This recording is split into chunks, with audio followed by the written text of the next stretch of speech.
Muy bien. El transporte público cumple un rol no solamente de movilidad, de ir construyendo ciudad, de ir acercando personas, de ir proveyendo cada vez un mejor nivel de servicio, sino que también con entusiasmo nos sumamos a campañas comunicacionales que nos parecen relevantes. Hace poco teníamos una campaña, por ejemplo, por propósito del aniversario del Nobel de Gabriela Mistral, y hoy día nos sumamos con entusiasmo también a esta campaña de Aguanta, Chequea, Comparte, que busca tratar de evitar, ¿verdad?, que todas las noticias falsas se transmitan con la rapidez que a veces lo hacen. Hemos diseñado como gobierno un spot que lo que busca un video es entregar esta información, este mensaje de forma lúdica, de forma entretenida, que se va a estar compartiendo en 1100 de nuestros buses y cerca de 100 de nuestros paraderos. También va a tener esta campaña que lo que busca es poder ser muy responsables respecto de la forma como nos comunicamos, evitar ser parte de las cadenas de comunicación de información que no es precisa o que es derechamente falsa. La invitación a todas las personas es desde el gobierno, a través de la Secretaría General de Gobierno, es a ser cuidadosos, a aguantar antes de mandar una información, a chequear si es que en verdad es real antes de finalmente compartir. Muchas gracias, ministro. En la región metropolitana valoramos muy especialmente el que el Ministerio de Transportes, DTPM, Red, se sume a esta importante campaña comunicacional, que tiene como propósito, como aquí se ha dicho, fortalecer la democracia, generar mecanismos que efectivamente permitan tener alertas respecto de eventuales informaciones falsas, que además tienen múltiples expresiones. Muchas veces nos ha tocado ver, por ejemplo, información incluso respecto de hechos relacionados con la seguridad pública o que no corresponden a nuestro país o que no corresponden a la realidad, de manera que esto afecta a todos y cada uno de los ámbitos de la vida cotidiana de las personas. Y a veces, sin querer, inconscientemente reproducimos información que puede afectar, que puede generar alarma pública, que puede hacer tomar malas decisiones respecto de cada una de las cosas que desarrollamos día a día. Por eso, en la región metropolitana, hoy, a través del transporte público, y esperamos que se vaya generando a través de múltiples otras expresiones de la vida de la ciudad, vamos a compartir esta campaña porque es una campaña que da cuenta de una necesidad de nuestra sociedad. Queremos pedirle a todos que cuando reciban una información, especialmente hoy, que a la luz de la inteligencia artificial y de otros elementos que permiten generar muchas veces distorsiones o noticias falsas, primero aguantemos, después chequeemos y, por supuesto, las buenas noticias, las noticias verdaderas, las cosas que contribuyen a fortalecer la comunidad, las compartamos. De esta manera, hoy damos un nuevo paso en esta importante campaña comunicacional e invitamos a todos y a todas a que se pongan más Vivaldi, que tengamos ojo al charqui.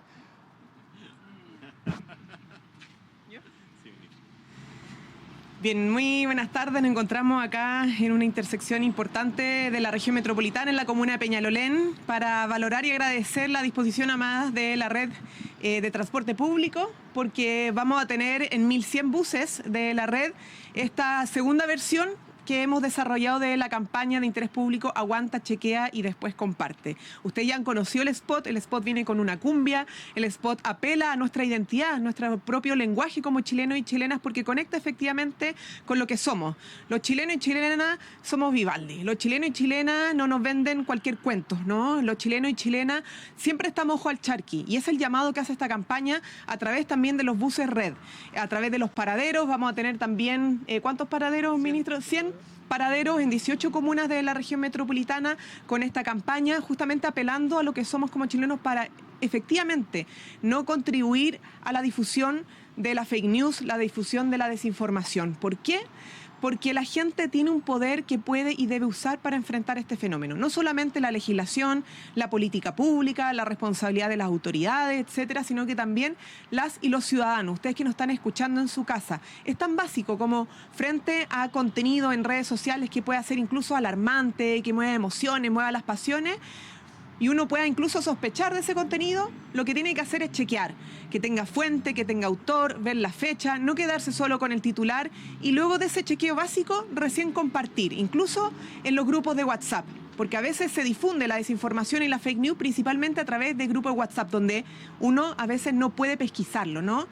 Quienes quieran difundir desinformación, quienes crean contenido falso y lo difunden con la intención de engañar al público, con la intención de manipular el debate público, lo hacen principalmente a través de redes sociales como TikTok, X, Instagram, Facebook, incluso WhatsApp, ¿no? Y eso ha sido detectado incluso en otros países como fue Brasil con una sentencia al expresidente Jair Bolsonaro. Esto es grave, daña la democracia y por eso es tan importante que todos y todas actuemos, por eso es tan importante este spot que es popular, que tiene una cumbia muy bailable además y que va a estar, como lo decíamos anteriormente, en nuestro transporte público. Además en los buses que son un orgullo para nuestro país, no solamente para la región metropolitana, porque gracias al presidente Boric los buses eléctricos están llegando y han llegado también a las regiones. Terminar diciendo que la desinformación no solamente daña la convivencia democrática, daña también la capacidad de generar buenas políticas públicas y daña también la integridad y la indemnidad de las personas. Hoy día, lamentablemente, vemos que a través de la desinformación se mueven también discursos de odio, discursos contra las mujeres, se mueven las deepfake con contenido incluso de connotación sexual contra las personas, se mueven a través de cuentas automatizadas como los bots, es decir, la tecnología, que es algo bueno para el mundo, para nuestro país también, lamentablemente hoy día se está usando también para dañar. Y por eso hay que estar, ojo al charqui, como dice la campaña, más vivos que nunca, aguantar antes de compartir la desinformación. Por último, un dato. El estudio Activa del 2023 señala que un 52% de las y los chilenos señala estar expuesto todos los días a fake news, a desinformación, pero que solo el 14% chequea esta información antes de compartirla, ¿no? Por eso ese dato es clave. Nos sentimos expuestos, estamos expuestos diariamente, pero estamos chequeando muy poco. Por eso la campaña es tan clave, chequear antes de compartir, y con eso vamos a contribuir efectivamente a que la desinformación se propague cada vez menos. Preguntas. Ministra, buenos días. Sobre lo que estaba hablando recién, me gustaría profundizar un poco más en cuáles son los riesgos que tiene la democracia al caer en estas fake news, en esta desinformación, sobre todo en un periodo de campaña presidencial. Esa sería mi pregunta. Bueno, quizás los ejemplos más conocidos fueron las desinformaciones que surgieron a partir de la pandemia o sobre las vacunas, ¿no?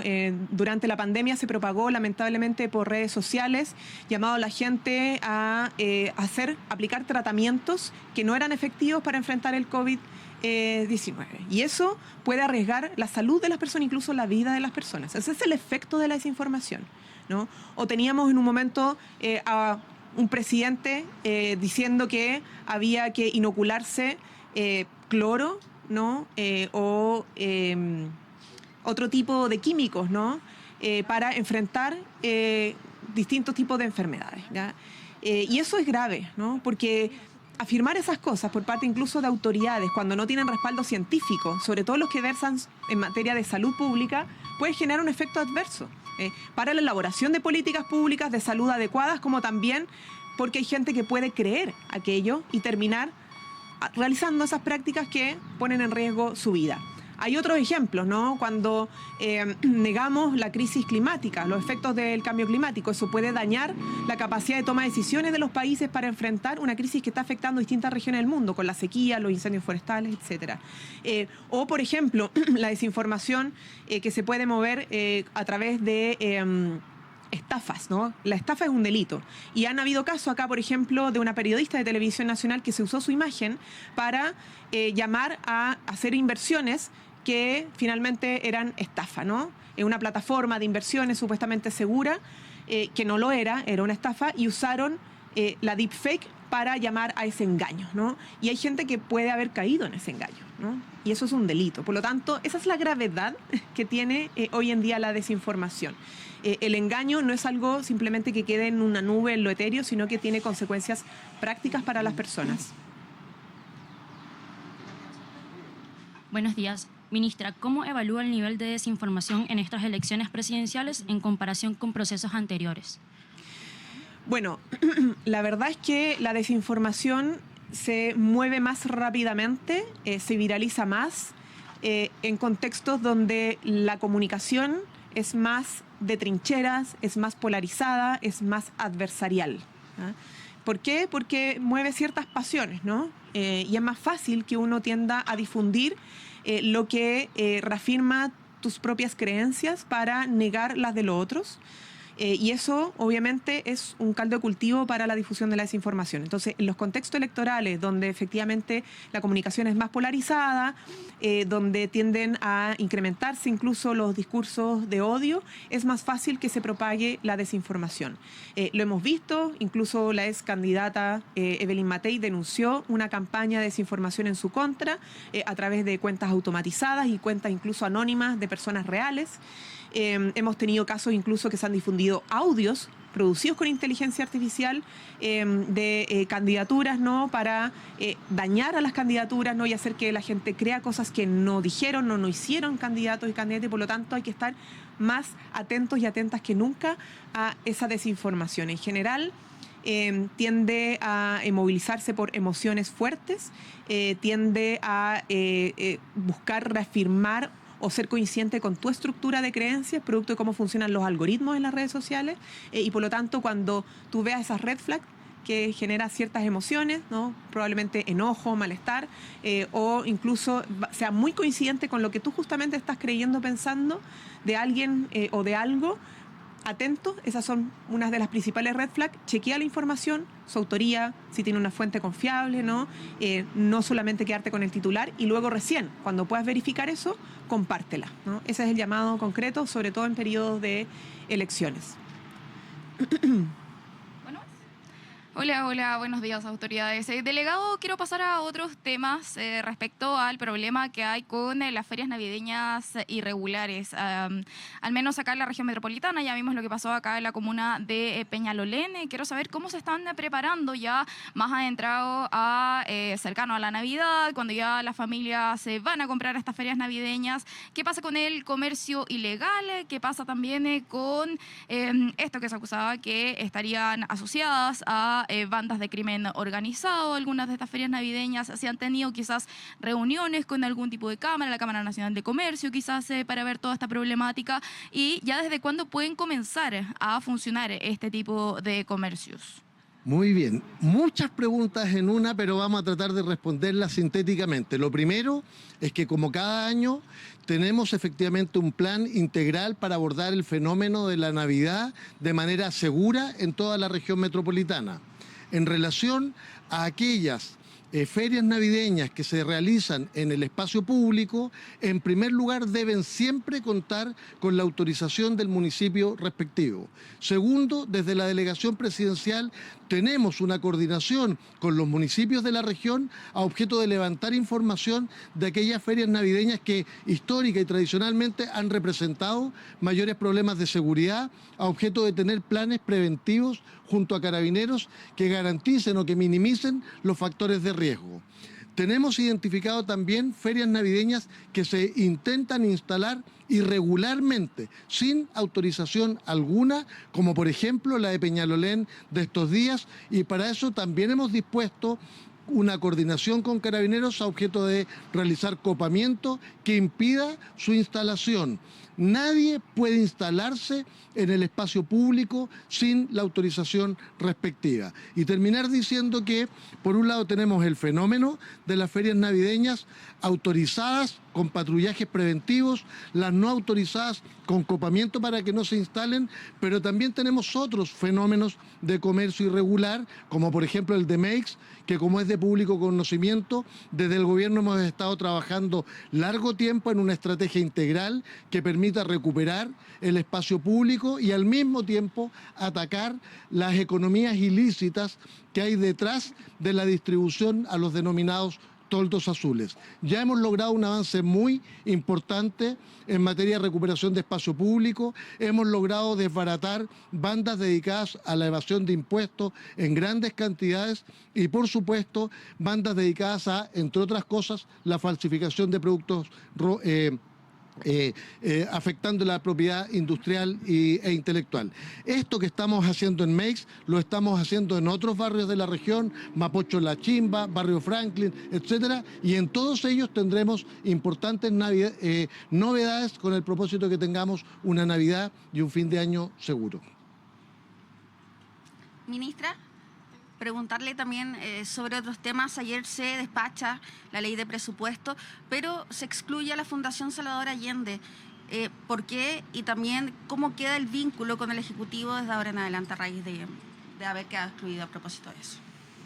Bueno, primero partir destacando la aprobación de la ley de presupuesto. Es otra batalla que damos hasta el final, una lucha que fue difícil, pero muy importante para que nuestro país tuviera una ley de presupuesto que fuera responsable social y fiscalmente, que incrementara los recursos para salud, por ejemplo, de 900 millones para poder atender a las cirugías, ¿no?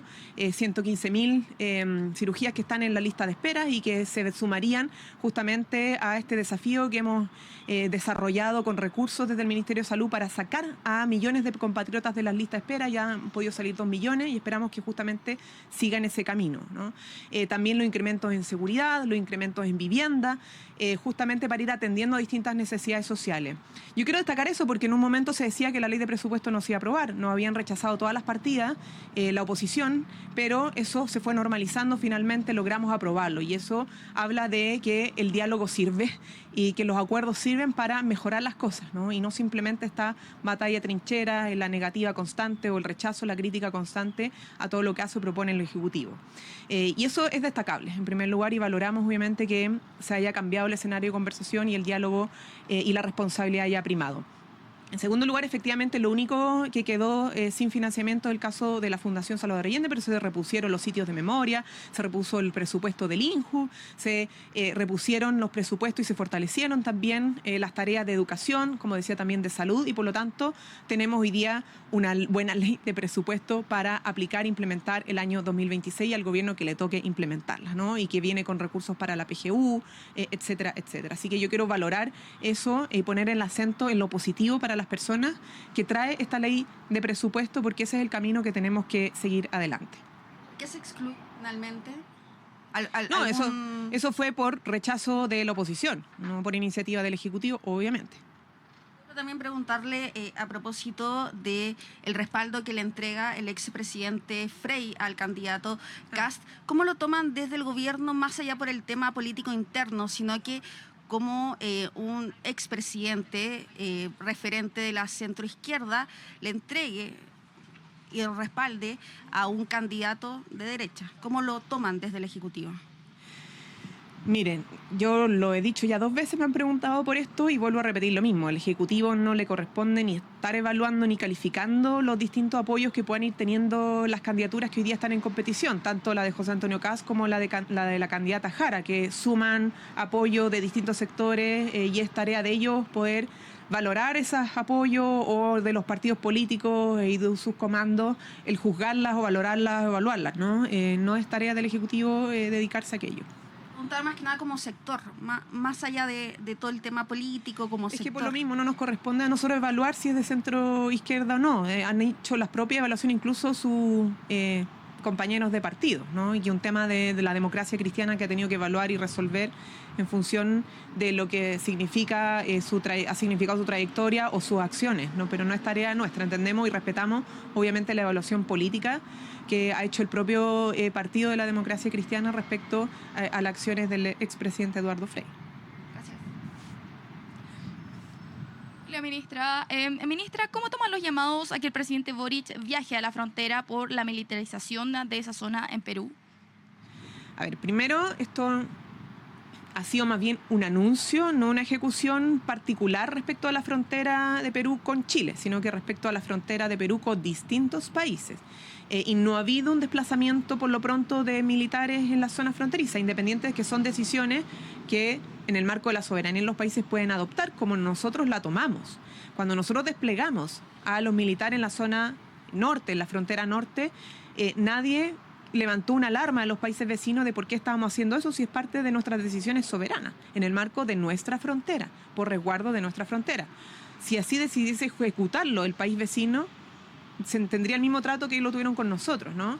Porque, insisto, somos respetuosos de las decisiones que puedan optar de manera soberana. Por lo pronto, lo que sí puedo decir, reiterar, y lo que ha dicho también la ministra de Defensa, el ministro de Seguridad Pública, el propio presidente de la República, que en nuestro gobierno la frontera ha sido reforzada, ¿no? Con recursos humanos, despliegue militar, de nuestros carabineros, de la Policía de Investigaciones, el reforzamiento de las aduanas, de la tecnología justamente para supervigilar los movimientos en las zonas fronterizas, las remodelaciones también de pasos fronterizos, etcétera, y particularmente el de Colchane, que el propio presidente de la República visitó hace pocas semanas atrás, que es el paso más complejo y donde se inició la fase 2 y 3 del plan Cifrón, ¿no? Que justamente busca modernizar y reforzar la frontera. Entonces, lo que nos interesa a nuestro país, lo que es de interés de Chile, es que las acciones que nosotros realizamos para el resguardo de la frontera vayan siempre mejorando. Y podemos decir que esas acciones han permitido que alrededor de un 48% de disminución de los ingresos irregulares se hayan producido durante nuestro gobierno y gracias a esas acciones. Bien, muchas gracias. Gobierno de Chile. Chile avanza contigo.